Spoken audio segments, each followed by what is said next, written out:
I never thought I'd be the guy sharing my story online, but here I am, pouring out my heart and maybe getting some advice along the way. My name is Tom, and I was married to Sarah for 7 years. At least that's what I thought my life was like until everything came crashing down. We had what I believed was a solid relationship. We were that couple that everyone envied. We went on wine tour, dined at fancy restaurants, and even had a pretty decent social circle. Life was good. But as I learned the hard way, sometimes appearances can be deceiving. Things started to shift a few months ago. At first, it was subtle. Sarah became distant, and her late nights out with friends became more frequent. I brushed it off, convincing myself that maybe she was just busy with work or needed some time to unwind. I remember her coming home one night smelling of perfume that wasn't hers. I asked her about it, and she casually said it was from a coworker who had a new scent, something chic and upscale. I wanted to believe her, but my gut started to whisper doubts I tried to ignore. Then one afternoon I came home early from work, surprise. I was excited to see her, maybe have a nice dinner together after being apart all day. But as soon as I walked into the house, I realized something was wrong. The moment I opened the door, I felt this strange tension in the air. I called out for Sarah, but there was no response. I heard shuffling upstairs and assumed she was just caught up in something. As I made my way up to our bedroom, I noticed my wine cellar door was slightly ajar. The cellar was my pride and joy. I'd spent years curating a collection that boasted some incredible bottles. I had a knack for picking wines and I loved it. But as I pushed the door open, I didn't expect to find a half-empty bottle of a rather expensive Burgundy on the floor, and with it, a glass that was clearly not mine. I froze, my heart racing. I don't know what drove me, but I stepped into the room and grabbed my phone, instinctively recording audio. I figured if things escalated, I'd want evidence. When I entered the bedroom, the sight that met my eyes was something out of a nightmare. There on our bed was Sarah, my wife, wrapped in the arms of a man I'd never seen before. He had dark hair, a smug grin, and a wine-stained shirt. I felt the world tilt under my feet. "Sarah!" I shouted, my voice echoing off the walls. She bolted upright, panic flashing across her face. The man scrambled to pull on his clothes, clearly caught red-handed. Sarah, on the other hand, didn't even bother to cover her nakedness. "Tom, wait. It's not what it looks like," she exclaimed, struggling to find her words as I tried to process what was happening. "What the hell is going on?" I spat, my anger bubbling to the surface. "Who is this guy?" "Calm down, it's just a wine tasting," she started, but I cut her off. "A wine tasting? In our bedroom? You've got to be kidding me." She stammered, attempting to craft some kind of explanation, but I could hear her voice wavering. The more she talked, the more ridiculous her excuses became. I felt betrayed and furious. The laughter we used to share felt like a distant memory, replaced with this awful reality that my wife had not only cheated on me but was now trying to downplay it. That confrontation was just the beginning of a downward spiral into a chaos I never wanted to face. The reality was, my life was falling apart, and I felt like I was losing control. Little did I know, the wheels of revenge would soon start turning. There was no way I was going to let this slide. As I stood there watching them both, I made a silent vow to myself. I would make sure Sarah and her wine sommelier would pay for what they had done to me. I didn't know how yet, but I would find a way. After the initial shock of discovering Sarah in bed with that guy, the adrenaline wore off, leaving me feeling hollow and enraged. I kicked both of them out of the house. The sommelier, as I later learned he was called, scrambled to gather his clothes and muttered an apology that felt as fake as his perfectly styled hair. Sarah, on the other hand, was surprisingly defiant. Her attitude was infuriating. Instead of remorse, she threw accusations at me, claiming I had driven her to this point, that I was too focused on work, and that I never appreciated her. I allowed her to rant for a moment, but I quickly shot back. "You think I don't appreciate you? Is that what you tell yourself while you're getting cozy with some guy in our bed?" She had no tangible response, only a look of anger mixed with guilt. It was a twisted reflection of everything I thought I knew about our marriage. After they left, I felt a mixture of anger and sadness settle in. I spent the night pacing around the house, my mind racing with thoughts of betrayal, loss, and revenge. I needed to know who this guy was and how deep this betrayal actually ran. I grabbed my laptop and did some digging. Turns out, he was a sommelier at a trendy restaurant downtown. The more I learned about him, the more my mind began crafting a plan. I couldn't let Sarah or that smug jerk get away with this. I was no longer just the betrayed husband. I was about to become the architect of their downfall. As I researched, I discovered that the restaurant had a reputation for exclusivity, and the sommelier was known for his expertise in wine. To most people, he might have seemed like a respectable guy, but to me, he was a symbol of everything I hated in that moment. The first step in my plan was to gather all the evidence I could. I went back through Sarah's phone records, combing through texts and calls. It didn't take long to find messages between them, including intimate details about their dates. I felt sickened as I read them, but at the same time, it fueled my resolve. I couldn't go after him directly just yet. There was a method to my madness. I started frequenting the restaurant where he worked, pretending to be a wine aficionado. I learned the ins and outs of the place, engaging with the staff and subtly gathering intel. I made sure to ask for recommendations from the sommelier, feigning interest in wines I had already memorized. The more I interacted with him, the more I could see his arrogance. He was all too eager to impress me with his knowledge. I played my part well, acting like an enthusiastic novice while secretly plotting my next move. The more I learned about him, the more I realized how easy it would be to ruin his reputation. He was already on thin ice at the restaurant for several reasons: complaints from customers, and a few whispers about him crossing boundaries with female patrons. I began to devise a plan that would expose him, leveraging his own arrogance against him.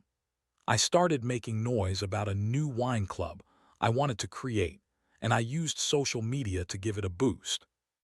My posts were designed to attract attention, and soon enough I had a small group of people interested in joining. I made sure to mention how I had this incredible sommelier lined up to host our first event. Little did he know, I intended to turn the tables on him. As I set this trap, I couldn't help but feel a rush of excitement mixed with anticipation. I was no longer the victim. I was the one in control, and it felt good. I knew that Sarah was still in contact with him, and I could only imagine how she would react when his reputation started to crumble. Part of me felt guilty, but the other part felt a twisted sense of justice. The day of my wine club's first gathering arrived, and I was ready. I had invited a handful of friends and acquaintances, ensuring they had been prepped for the sommelier's arrival. There was a certain thrill in the air as I watched everyone mingle, laughter echoing throughout my home. I could see Sarah, who had decided to show up, looking a bit nervous and out of place. She had no idea what was coming. When the sommelier finally arrived, he walked in with an air of superiority, confidence radiating from him. As he sat up, I introduced him to my guests, feigning enthusiasm. But as the evening progressed, I began to drop hints about his past. Slowly, I painted a picture of a man who was not as reputable as he portrayed himself to be, subtly referencing the whispers I had heard about him from the staff at the restaurant. I could see the discomfort on Sarah's face as she listened to the stories unfold, the realization dawning on her that I was orchestrating something bigger than she could have anticipated. It was time to pull the rug out from under both of them and watch their worlds collide. As I watched the sommelier's facade begin to crack, I felt a sense of satisfaction. What started as a painful betrayal was turning into something I could control. I wasn't just moving on, I was moving forward with purpose. The night was just beginning, and I was ready for the fallout. The atmosphere in my living room shifted as I dropped those carefully placed hints about the sommelier. It was like watching a well-rehearsed play unravel in real time. Sarah's eyes darted between me and the sommelier, her expression morphing from confusion to panic. I relished the moment, feeling the power shift in my favor. As the sommelier attempted to laugh off the whispers I had drummed up, his bravado faltered. One of my friends, Mark, casually asked him about a recent incident at the restaurant involving a complaint about his conduct. The sommelier's smile faded, replaced by a look of irritation.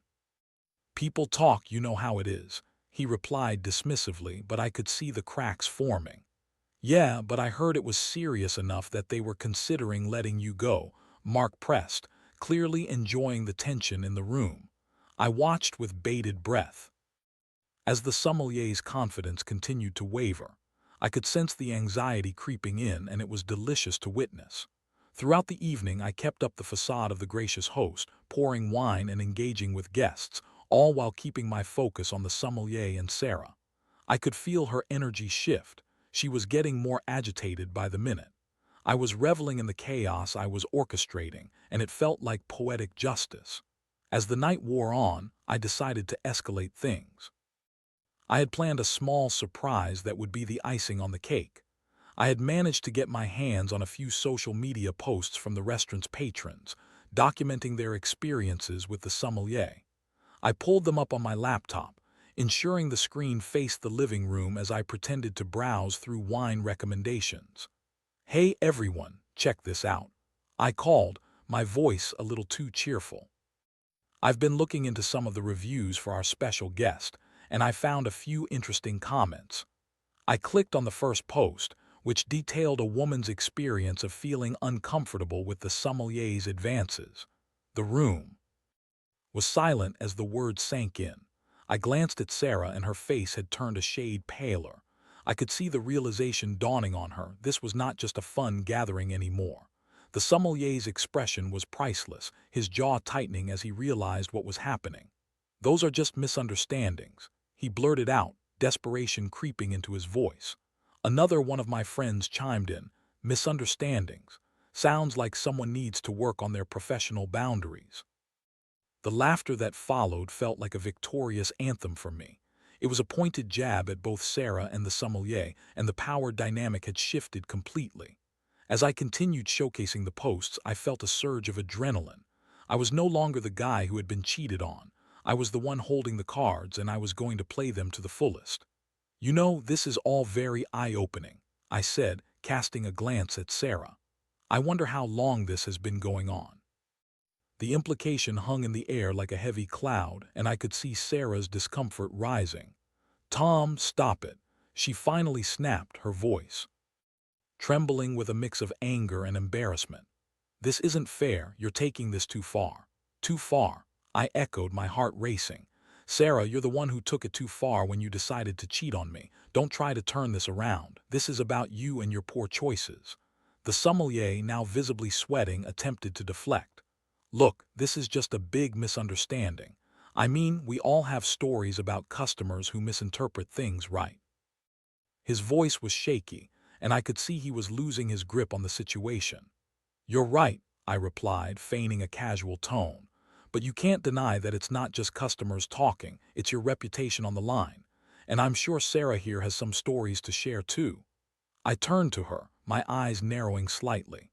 As the night progressed, I continued to let the tension build, strategically feeding into the sommelier's unraveling confidence while watching Sarah squirm. It was exhilarating to see the two of them cornered, their worlds colliding in a way that was almost cinematic. Eventually, the sommelier made a desperate move to salvage his pride. "This is over," he declared, though his voice lacked conviction. "I'll speak to my manager about this." With that, he grabbed his things and stormed out, leaving a stunned silence in his wake. I felt a rush of triumph as the door slammed shut behind him. Sarah remained, her anger morphing into a wounded expression. "You didn't have to do that," she said, her voice trembling. "You made a fool out of him." "No," I replied, my tone steady. "He made a fool out of himself. And you too, Sarah. You think this was just about him. It was also about you choosing to betray our marriage." Her eyes filled with tears, and for a moment I saw a glimpse of the woman I once loved. But that was quickly overshadowed by the reality of her actions. I had no sympathy left for her, and I wouldn't let guilt deter me from my path. The aftermath of that night was only beginning, and I could already feel the satisfaction of having taken a stand. I knew that the fallout would ripple through their lives. And as I lay in bed later that night, I felt a sense of justice envelop me. Revenge was sweet, and I wasn't done yet. The sommelier's world was about to crumble further, and I was ready to watch it all unfold. The next few days were a whirlwind of emotions, and I knew I had to keep my momentum going. After that explosive evening, I felt invigorated, even as the fallout began to settle in around me. Sarah tried to reach out multiple times, sending texts that ranged from apologies to outright anger. I ignored them all, needing time to think about what my next steps would be. I was in a strange place. I had always valued honesty in my relationships, so orchestrating this revenge felt foreign. Yet I couldn't shake the feeling that I was reclaiming control over my life. I had gone from being the betrayed to the architect of my own narrative, and it felt exhilarating. While I was reveling in my newfound power, I was also gathering more information about the sommelier. I learned that his name was Alex, and he had a reputation for being a ladies' man, and not just with wine. It was a fitting nickname, as more women came forward with stories about his flirtations, and I seized on this momentum. One evening, I decided to go back to that restaurant where Alex worked. I had a plan to further expose him. I approached the staff, introduced myself, and made small talk while subtly gathering intel. I learned that Alex had a history of inappropriate comments aimed at female customers and had skirted on the edges of getting fired several times. Each story I collected brought me closer to my goal. While I was at the restaurant, I noticed Sarah sitting at the bar, clearly waiting for Alex. At that moment, I realized I could use this to my advantage. I felt a wave of satisfaction wash over me. I had a direct line to her and could turn the tables even further on both of them. I approached a bartender I had been chatting with earlier. "Hey, do you know when Alex's shift ends?" I asked casually, trying to hide the excitement in my voice. The bartender nodded. "Yeah, he usually wraps up around 10. Why, you know him?" I smirked.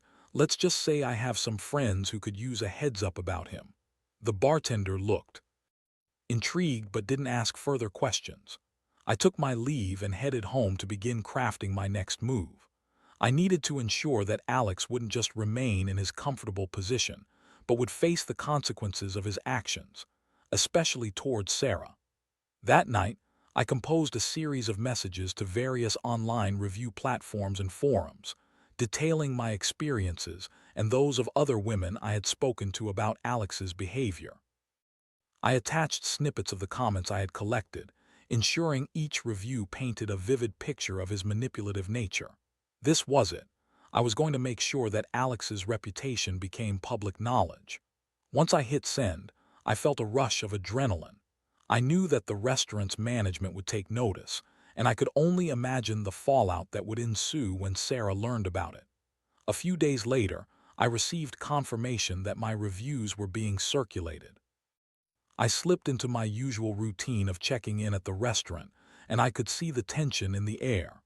The staff was on edge, and whispers of Alex's reputation were starting to circulate among the patrons. I watched as Sarah entered one evening, clearly oblivious to the storm brewing around her. Approaching the bar, I noticed her sitting alone, nursing a glass of wine. I walked over, adopting a casual demeanor. "Enjoying the ambience?" I asked, my voice dripping with sarcasm. She shot me a glare, her defenses up. "What do you want, Tom?" "I just wanted to make sure you're aware of what's been happening with your precious sommelier," I said, keeping my tone light. "Seems like there are a few surprises in store for him." Her expression faltered, and I could see the gears turning in her mind. "What do you mean?" "Let's just say I've been hearing some interesting things about Alex. You might want to be careful." I leaned in closer, lowering my voice. "You never know who might be watching." Her face paled, and I could see the anxiety creeping in. "You're being ridiculous," she snapped, but I could tell she was rattled. "Am I? Just remember, I'm not the one who started this mess." I flashed her a smile, feigning innocence. As I left her there, I felt a sense of satisfaction. I was playing this game brilliantly, and every small victory felt like a step towards reclaiming my life. The more I pushed the narrative, the more control I felt I was regaining. Later that week, I learned through the grapevine that Alex had been called into the restaurant's management office for a serious discussion. To say I was thrilled would be an understatement. My plan was working, the wheels were in motion, and I was on the brink of seeing everything come together. However, part of me began to grapple with what this revenge meant. Was I becoming the monster I despised, or was I simply protecting myself? I found myself reflecting on the old adage that revenge is a dish best served cold. The satisfaction I felt wasn't purely from the downfall of my enemies. It was also about finding my strength again. As the days passed, I continued to watch and wait, eager for the next move. I knew that soon enough, the truth about Alex would come crashing down, and Sarah would have to face the consequences of her actions as well. The anticipation was electric, and I was ready for the fallout, ready to see how everything would unfold. The stage was set, and I was prepared to watch the drama play out. As the days rolled on, the tension at the restaurant escalated. I could feel it in the air whenever I visited. Staff members exchanged whispers, customers eyed each other with a mix of curiosity and concern, and the atmosphere that had once been vibrant now felt charged with uncertainty. The storm I had instigated was brewing, and I was right in the center of it, watching with a mix of anticipation and dread. One evening, after yet another tense day, I decided to swing by the restaurant again. I had a feeling that the management meeting regarding Alex was going to yield some significant results. As I approached the entrance, I saw Sarah standing outside, pacing nervously. My heart raced. I hadn't planned for a direct confrontation, but I saw this as an opportunity to capitalize on her anxiety. "Waiting for someone?" I asked, adopting a casual tone, though my heart was pounding in my chest. She turned sharply, her eyes narrowing as she recognized me. "What do you want, Tom?" "Just checking in on my favorite sommelier's star pupil," I replied, smirking. "He's been quite the topic of conversation lately, hasn't he?" Her face flushed with indignation. "You're pathetic," she shot back, but I could see the cracks in her demeanor, the way her hands trembled slightly, the tension in her jaw. It was clear that she was worried about the fallout from Alex's impending confrontation with management. "Pathetic. That's a strong word coming from someone who's been caught in the act," I countered, my voice low and taunting. Her expression softened momentarily, and I sensed her defensiveness wavering. "Tom, I made a mistake. I was lonely and you were always working. I thought I could lean on someone who understood me, but that doesn't give you the right to ruin anyone's life." "Ruin his life?" I echoed, surprised. "Sarah, he did that all by himself the moment he thought he could come into my home and my marriage. He made a choice just like you did." The confrontation hung in the air, charged with unspoken emotions and tangled history. "You don't know what he's been through," she insisted, her eyes pleading with me to understand. "Maybe I don't," I admitted, my voice softening slightly, "but what I do know is that you both made a choice to betray me, and now it's time for you to face the consequences of those choices." Just then, a couple of management staff members stepped outside, their expressions stern. "Sarah, can we have a word?" one of them called. Without thinking, I took a step back. This was it, the moment I had been waiting for. I wanted to see how this played out, and I felt a thrill knowing that Sarah was about to be confronted with the reality of her actions. I lingered near the entrance, pretending to check my phone while eavesdropping on their conversation. "Alex is being put on leave indefinitely," one of the managers said, their voice firm yet steady. "We've received several complaints regarding his behavior, and after careful consideration, we can't allow this to continue." I watched Sarah's face drop, her shock palpable. "What do you mean? He's just a sommelier. You can't do this." "He's been crossing lines with customers and ignoring our code of conduct. We take these matters seriously," the manager replied, their tone unwavering. "Seriously? He's just been trying to do his job," Sarah protested, her voice rising. "You can't just throw him under the bus like this." I felt a rush of satisfaction. This was the reckoning I had been waiting for. I could see the realization dawning on her that her actions had consequences, not just for Alex but for herself as well. As they continued discussing Alex's situation, I felt a mix of emotions. While part of me reveled in the downfall of both of them, another part felt a twinge of sadness. I had loved Sarah once. We had built a life together, and now it felt like everything was unraveling. But I had to remind myself that she had chosen this path. After the conversation wrapped up, the managers walked back inside, leaving Sarah standing there, visibly shaken. I decided it was time to approach her again. "Looks like your sommelier is in some deep water," I said casually, trying to mask the satisfaction in my tone. "Tom, this is your fault," she spat, her voice tinged with desperation. "You've ruined his career, and now what? Are you happy? I'm not the one who put him in that position. I'm just the one who helped expose." "The truth," I replied, standing my ground. "This isn't over," she warned, her voice low. "You think you can just control everything. You think this is some game. You don't know what you're doing." "No, Sarah, I know exactly what I'm doing," I said, feeling a surge of confidence. "And trust me, this is just the beginning of your consequences. You need to come to terms with what you've done and make a choice about how you want to move forward."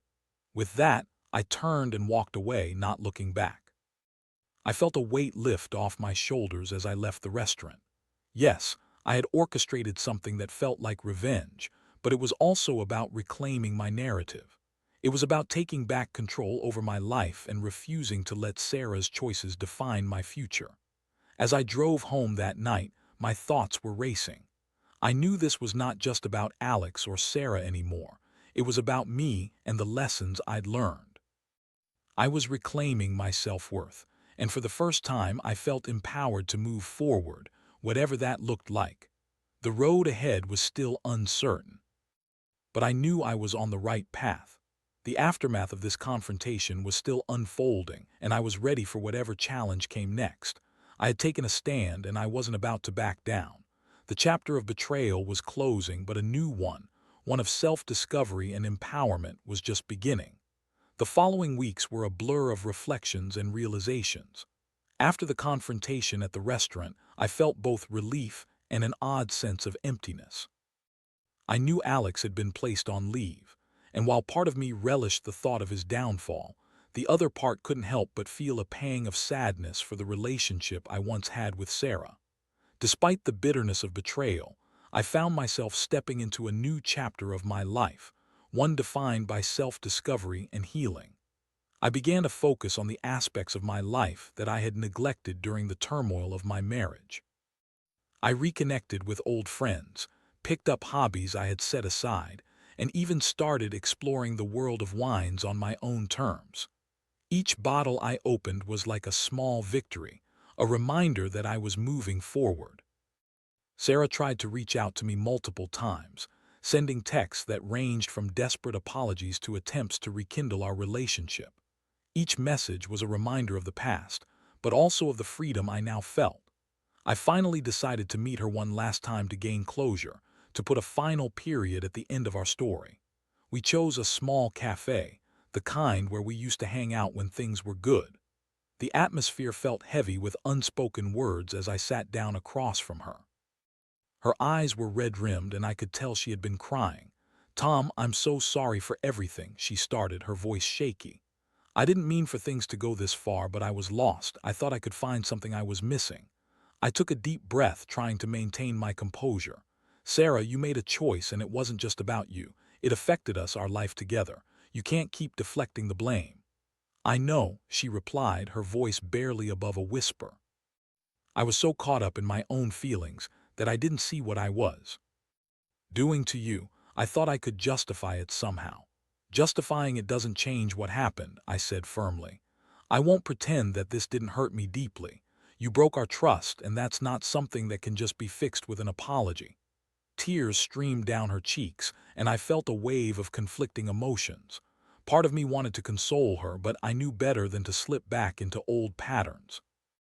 "I need you to understand that I'm done trying to save something that you've already destroyed." She nodded slowly, accepting my words. "I understand. I just wish things were different." "Me too," I replied, surprised at how calm I felt. "But wishing won't change anything. We need to move on. You have to figure out your own path, and I'll figure out mine. This chapter of our lives is over." After that meeting, I felt a weight lift off my shoulders. I didn't have any illusions of reconciliation, nor did I want them. The closure I sought had finally arrived, and it came not from her words but from my own resolve. As the weeks turned into months, I focused on building my life back up. I enrolled in a wine appreciation class, where I met others who shared my passion. I started attending tasting events, exploring vineyards, and even contemplating starting a small wine blog to document my journey. Each new experience felt like a step towards reclaiming my identity. I learned to appreciate the finer things in life again: wine, friendships, laughter, and I found myself healing in ways I never imagined possible. I came to understand that while the pain of betrayal had stung, it had also paved the way for personal growth. I became more resilient, more aware of my needs in relationships, and ultimately more confident. Months later, I received a message from a former colleague inviting me to a charity event. I debated attending, unsure if I was ready for a social event, but something inside me urged me to go. That night, I dressed in my favorite blazer, feeling a renewed sense of self. The event was lively, filled with laughter and good conversations. I found myself mingling effortlessly, sharing stories and enjoying the moment. As I stood at the bar, sipping a delightful Pinot Noir, I caught sight of Sarah across the room. She looked different, more composed, perhaps even content in her own skin. Our eyes met for a fleeting moment, and I felt a strange sense of peace wash over me. We had both moved on in our own ways, and it was time to acknowledge that.